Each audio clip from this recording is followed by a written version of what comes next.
سورۃ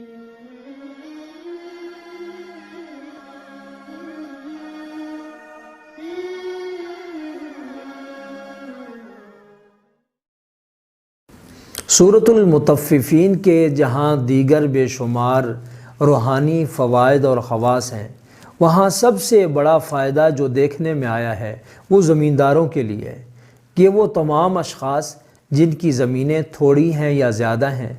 کاشتکاری کا کام وسیع تر ہے یا بہت محدود ہے، آپ اس سے بہت زیادہ فائدہ اٹھا سکتے ہیں۔ آپ اپنی فصلوں میں اضافہ کر سکتے ہیں، اجناس میں اضافہ کر سکتے ہیں، ہر طرح کی تمام کاشتکاری میں بھرپور فائدہ لے سکتے ہیں۔ زمین میں ہل چلاتے ہوئے، اس کی گوڈی کرتے ہوئے، اس میں ٹریکٹر چلاتے ہوئے اس کی تلاوت کریں، اور اس کو پانی لگاتے ہوئے اس کی تلاوت کرتے رہیں،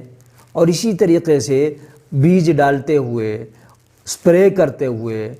اپنی اجناس کو پانی لگاتے ہوئے، اس میں کھاد ڈالتے ہوئے اگر آپ اس کی تلاوت کو اپنا معمول بنا لیں تو انشاءاللہ تعالی آپ اس قدر خوش ہو جائیں گے کہ آپ کی فصلوں میں اس قدر اضافہ ہوگا، اور اس قدر کثرت ہوگی، اور اس قدر برکت ہوگی، اور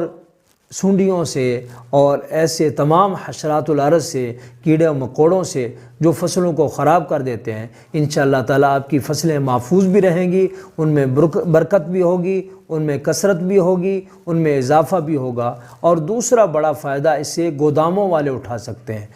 آڑتی اٹھا سکتے ہیں، جہاں جا کر، یا ملوں والے اٹھا سکتے ہیں جہاں جا کر یہ اجناس سٹاک ہوتی ہیں، جہاں ان کا ذخیرہ ہوتا ہے۔ ان لوگوں کا اگر یہ شکوہ ہے کہ مختلف قسم کی سنڈیاں یا کیڑے مکوڑے یا حشرات الارض یا اس طرح کی جو چیزیں ہیں وہ ان کی فصلوں کو، ان کے سٹاک کو، ان کی جمع شدہ چیزوں کو خراب کر دیتے ہیں، تو وہاں اس سورہ مبارکہ کا تعویذ مبارک لگانا اور دم شدہ پانی چھڑکنا بہت ہی مؤثر اور بہت ہی مجرب ہے۔ تیسرا بڑا فائدہ ان تمام مریضوں کے لیے ہے جو راشے کی بیماری میں مبتلا ہیں، جن کے ہاتھ اللہ نہ کرے کانپتے رہتے ہیں، پاؤں کانپتے رہتے ہیں، یا جسم کا کوئی حصہ جو ہے وہ کانپتا رہتا ہے۔ روغن زیتون پہ اس کی دم کر کے،